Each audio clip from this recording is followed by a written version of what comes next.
Two strangers meet in a supermarket. That's it. That's how it starts. No apps, no sweeping, no mutual friends. Just two people standing in a grocery store at the beginning of a global pandemic with nowhere else to go. 56 days later, police break down a door. Inside that apartment is a body so badly decomposed they can't even identify it. They don't know if it's the man, they don't know if it's the woman, they don't know anything. That is the premise of 60 Days on Prime Video. And the fact that show exists in 2026 and that it's being watched by millions tells you something very important about what audiences actually want right now. Meet anybody? Any secret?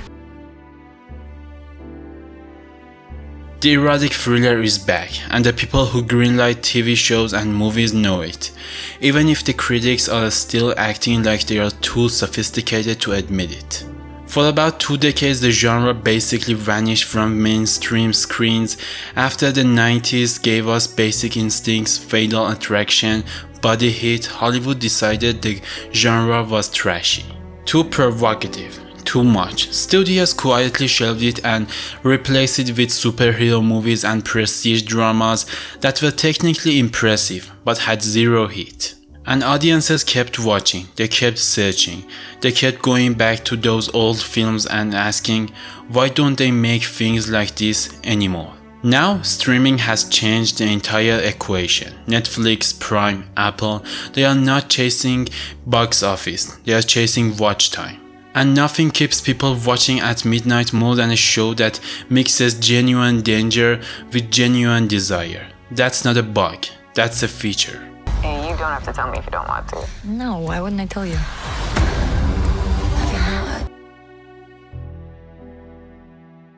So let's talk about the actual show. 56 Days is based on Catherine Ryan Howard's best-selling novel.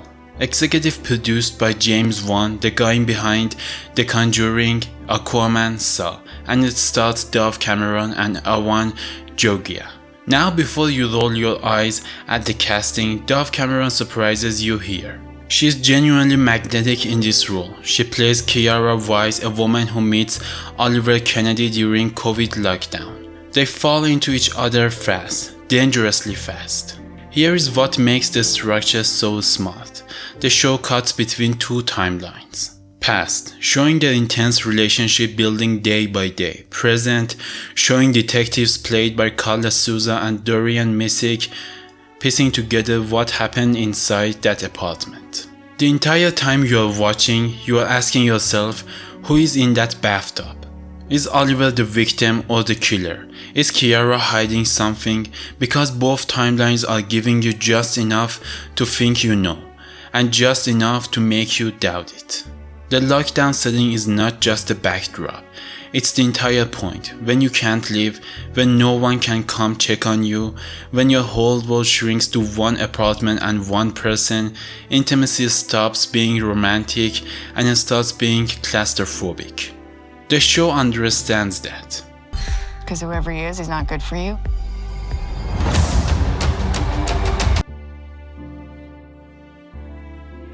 Now here's where I'm going to be straight with you, because you deserve that. Is 56 Days a perfect show? No. The dialogue gets clunky in places, the pacing in the middle episodes sags slightly, and if you consumed a lot of the genre, Behind Her Eyes, You, The Undoing, you will see some of the beats coming. But here is what it does that so many thrillers don't. It respects your intelligence. It doesn't force a twist just for the sake of shock. The answers you get actually feels earned. And Carla Souza, who you might remember from How to Get Away with Murder, brings a grounded, quietly authoritative energy that elevates every scene she's in. Rotten Tomatoes has it at 62%. Critics are lukewarm. Audiences are binging it in one sitting. That gap between what critics think and what real viewers do tells you everything. After all. I wonder who he was. You gotta stop calling him a he. He could be a she. And that brings me to the real reason I wanted to make this video. It's not just about 56 days, it's about what 56 days represents. We are living through a full-scale revival of the erotic thriller, and I think it's because we've been starved for it. People spent years watching sanitized content, safe stories, nothing that made them feel genuinely uncomfortable or genuinely excited. And there is only so long audiences can pretend that's enough. Behind Her Eyes broke streaming records. The Idol sparked a global conversation even when people hated it. No Hard Feelings hit theaters and became a word-of-mouth phenomenon. People are hungry for content that has actual stakes, emotional, physical, moral. 56 Days fits directly into that wave. It's not going to change cinema, but it shows that a show can be stylish, sexy, and suspenseful all at once, and that's harder to pull off than it sounds. Last night, someone posted a fire alarm. This feels connected. My verdict: if you're a fan of the genre, watch it. If you're someone who writes off shows like this as cheap, give it 2 episodes and tell me I'm wrong. The chemistry between Cameron and Jogia is real, the mystery holds, and the ending delivers. Drop your take in the comments. Did you watch it?